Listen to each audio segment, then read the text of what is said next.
Hi everyone, welcome back to my channel, Mimi's Makeup. So it's time for the question number 8, which will be, how often do you shop for makeup? Okay, if I have like extra money and I am in a really good mood, actually I buy a lot of makeup, but actually I'm trying lately to save some money, so I'm trying my best not to buy any makeup.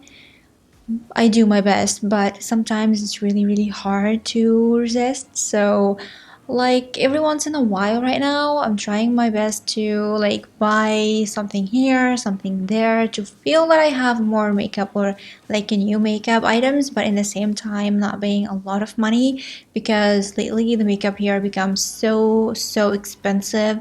So for like a couple of things you can pay like for 1,000 Egyptian pounds or something, which is crazy because it's a lot of money right now. So I'm trying my best not to buy everything that I want, but in the same time, every once in a while I buy makeup.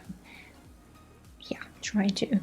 So this is for this question. So let's go to the next one in the next video, and I'm gonna see you soon. Bye.